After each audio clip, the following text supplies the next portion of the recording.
जय श्री श्याम भक्तों, आज है भगवान भोलेनाथ का दिन। द्वादशी तिथि है और शाम को प्रदोष व्रत लग जाएगा। आज के दिन प्रदोष व्रत करने से जिनके घर में भी दरिद्रता होती है वो दूर हो जाती है।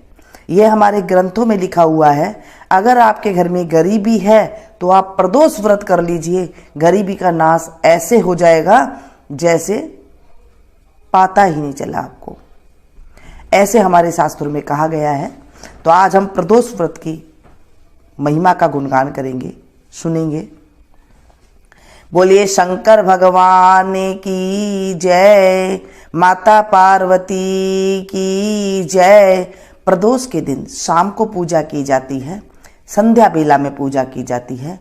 जिस टाइम पे भगवान की घंटा आरती होती है उससे कुछ देर पहले उसे प्रदोष काल बोला जाता है।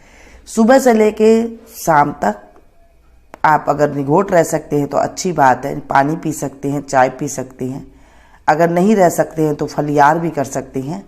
और शाम को एक टाइम पे जब भगवान की पूजा अर्चना करके आ जाए उसके बाद आप एक टाइम पे शाम को रोटी जो होती है, सब्जी वगैरह, दाल वगैरह, वो आप खा सकते हैं बगैर प्याज लहसुन के। पूर्व काल में एक विधवा ब्राह्मणी थी। अपने पुत्र को लेकर ऋषियों की आज्ञा से भिक्षा लेने जाती थी और संध्या को लौटती थी। भिक्षा में जो मिलता उससे अपना कार्य चलाती और शिवजी का प्रदोष व्रत भी करती। एक दिन उसे विदर्भ देश का राजकुमार मिला जिसे शत्रुओं ने राजधानी से बाहर निकाल दिया था और उसके पिता को मार दिया था। ब्राह्मण ने लाकर उसका पालन किया। एक दिन राजकुमार और ब्राह्मण बालक ने वन में गंधर्व कन्याओं को देखा। राजकुमार अंशुमति से बातें करने लगा और उसके साथ चला गया। ब्राह्मण बालक घर लौट आया। अंशुमति के माता पिता ने अंशुमति का विवाह राजकुमार धर्मगुप्त के साथ कर दिया और शत्रुओं को परास्त कर विदर्भ का राजा बनाया। धर्मगुप्त को ब्राह्मण की याद रही और उसने ब्राह्मण कुमार को अपना मंत्री बना लिया। यथार्थ में यह सब शिवजी की कृपा से और शिवजी के प्रदोष व्रत का फल था। तभी से ही यह शिवजी का प्रदोष व्रत लोक में प्रसिद्ध हुआ। इस व्रत के प्रभाव से सभी मनोकामना पूर्ति होती है। अगर घर में दरिद्रता है उसका संपूर्ण नाश हो जाता है। बोलिए शंकर भगवान की जय। इसके बाद रुद्राष्टकम जरूर पढ़िए आप। इससे पढ़ने से हमारी मनोकामना पूरी होती है। और आप जल चढ़ाएं, एक धार से आप जल चढ़ा सकते हैं श्री रुद्राष्टकम पढ़ते हुए। नमामि समीशान निर्वाण रूपम विभुं व्यापकं ब्रह्म वेद स्वरूपम निजं निर्गुणं निर्विकल्पं निरीहं चिदाकाशमाकाशवासं भजेऽहम् निराकारमोङ्कारमूलं तुरीयं गिराज्ञानगोतीतमीशं गिरीशं करालं महाकालकालं कृपालं गुणागार संसार पारम नतोऽहम् तुषाराद्रिशङ्काश गौरं गभीरं मनोभूत कोटि प्रभाश्री शरीरम शपुरन्नमौली कल्लोलिनी चारुगंगा लसब्दाल वालेन्दुकंठे भुजंगा चलत कुंडलम भ्रूसुनेत्रम विशालम प्रसन्नाननं नीलकण्ठं दयालम् मृगाधीशचर्माम्बरं मुण्डमालं प्रियं शङ्करं सर्वनाथं भजामि प्रचण्डं प्रगिष्टं प्रगलं परेशम् अखण्डम् अजं भानुकोटिप्रकाशम् त्रयशूलनिर्मूलनं शूलपाणिं भजेऽहं भवानीपतिं भावग्रामम् कलातीत कल्याण कल्पान्तकारी सदा सज्जनानन्ददाता पुरारी चिदानंद संदोह मोहापहारी प्रसिद्ध प्रसिद्ध प्रभो मन्मन्तारी न यावद उमानाथ पादरविन्दं भजन्ति है लोके परे वानराणाम् न तावत सुखम शांति संतापनाशम प्रसिद्ध प्रभो सर्वभूतादिवासम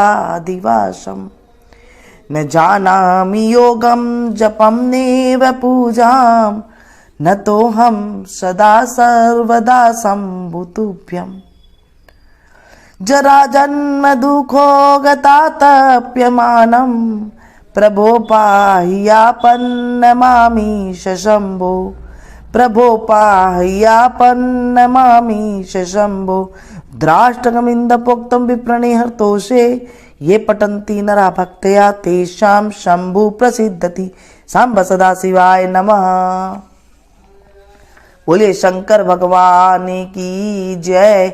इसके बाद आप आरती कर सकते हैं। आरती बिल्कुल पौराणिक आरती में आप लोग के साथ शेयर। कर्पूर गौरम करुणावतारम संसार सारम भुजगेन्द्रहारम सदा वसंतम हृदयारविंदे भवम भवानी शयितं नमामि शीश गंग अर्धंग पार्वती सदा विराजत कैलासी नंदियो भृंगी नृत्य करत है गुण भक्तन शिव के दासी शीतल मंद सुगंध पवन जहाँ बैठी हैं शिव अविनाशी करत गान गंधर्व सप्त सुर राग रागनी अति गासी यक्ष रक्ष भैरव जहाँ डोलत बोलत है बन के वासी कोयल शब्द सुनावत सुंदर भ्रमर करत है गुंजासी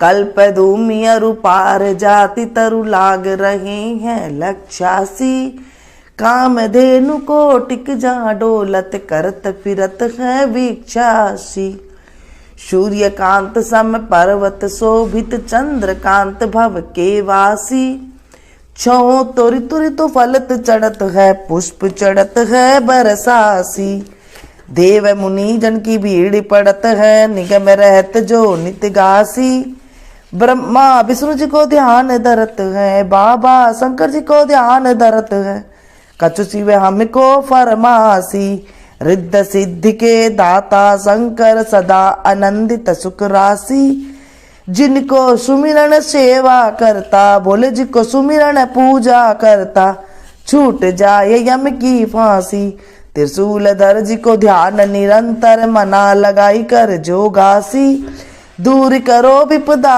शिव तन की कष्ट हरो व्याधा मोरे मन की जन्म जन्म शिव पद पासी कैलासी काशी के वासी बाबा अविनाशी मेरो सुध लीजो सेवक जान सदा चरणन को पायक जान हरि दर्शन को अपनो ज्ञान कृपा कीजो आप तो प्रभु जी सदा सयानी बाबा अवगुण मेरो सब ढकियो सब अपराध क्षमा कर शंकर मेरो अपराध माफ कर बोले बाबा किंकर की बिनती सुनियो अभय ज्ञान दी जो हरिमो को सकल सृष्टि के हितकारी श्री भोलेनाथ बाबा भक्त निरंजन भूतनाथ बाबा भक्त निरंजन अलखनाथ बाबा भक्त निरंजन भवभंजन बाबा शुभकारी काल हरो हरि कष्ट हरो हरि दुख हरो दारिद्र हरो।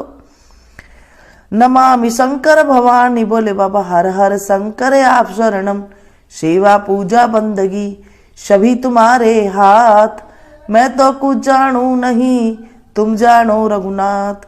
सिंह चढ़े दुर्गा मिले, गरुड़ चढ़े भगवान, बैल चढ़े शिव जी मिले तो पूर्ण होए सब काम। सदा भवानी दायनी सन्मुख रहत गणेश, पांच देव रक्षा करे ब्रह्मा विष्णु महेश। बोले शंभ सदा शिवाय नमः। शंकर भगवान की जय, देवादिदेव महादेव की जय, माता पार्वती की जय। कथा को जब पढ़ते हैं हाथ में थोड़े से चावल के दाने ले सकती हैं, उसके बाद आप कथा का स्मरण करें और बाद में शंकर जी को चढ़ा के आ जाए। ऐसे होता है घर में अगर आप पूजा करते हैं तो कथा में जो चावल लिए हैं आपने वो सूर्य भगवान को अर्घ दे सकते हैं और उसके बाद भगवान की परिक्रमा करके आप व्रत शुरू कर सकते हैं। शाम के टाइम पे आप जल ले जा करके उसमें आप भगवान को चंदन चढ़ाएं, रोली नहीं चढ़ती है भगवान को, चंदन चढ़ाएं, जनेऊ चढ़ाएं, कमलगट्टे चढ़ाएं और इस तरह से आप पूजा करें। जो भी आप विधि विधान के साथ करते हैं पंचामृत जरूर चढ़ाएं, या हो सके तो अगर आपके पास कुछ भी नहीं है, नहीं टाइम मिलता है कई बार, तो सीधा आप जल भी चढ़ा सकते हैं। नहीं तो आप घर में रहकर भी कहीं नहीं जा सकते हैं मंदिर में, तो आप घर में रहकर भी सिर्फ संकल्प सुबह करके और कथा सुन के भी आप ये सुन के और उसके बाद आप व्रत रख सकते हैं। क्योंकि हर जगह पर मंदिर भी नहीं होते हैं, हर जगह घर में शिवलिंग भी नहीं होता है, तो आप मनसा पूजा कर सकते हैं। मनसा पूजा ज़्यादा अच्छी होती है, ज़्यादा जल्दी भगवान के पास पहुंचती है। मन से आप पूजा करें और शाम के टाइम पे एक टाइम भोजन करें। बना सकते हैं तो खीर अवश्य बनाएं ये प्रदोष वाले दिन, क्योंकि द्वादशी भी पड़ती है, तो उस दिन खीर बनाना बहुत शुभ माना जाता है। खीर बना करके आप भगवान का नाम ले करके उसके बाद आप उसका प्रसाद ग्रहण कर सकते हैं। ये थी छोटी सी जानकारी। अच्छी लगी हो तो इसे ज़्यादा से ज़्यादा अपनों के साथ शेयर कीजिएगा, क्योंकि जब हम किसी अच्छी चीज़ को, अच्छी बात को, भगवान के नाम का स्मरण को जब हम किसी के साथ शेयर करते हैं तो हमारे जीवन में खुशियाँ आती है और पापों का नाश होता है। और जो हम जिसे हम सुनाते हैं एक साथ काफ़ी लोगों को जब सुनते हैं तो उनके पुण्य का 16वां हिस्सा हमें घर बैठे ही मिल जाता है। ऐसे हमारे ग्रंथों में लिखा हुआ है। तो फिर से एक नई जानकारी के साथ, नई कथा के साथ, तब तक आप लोग देखते रहिए मीनू संगीत। Thank you.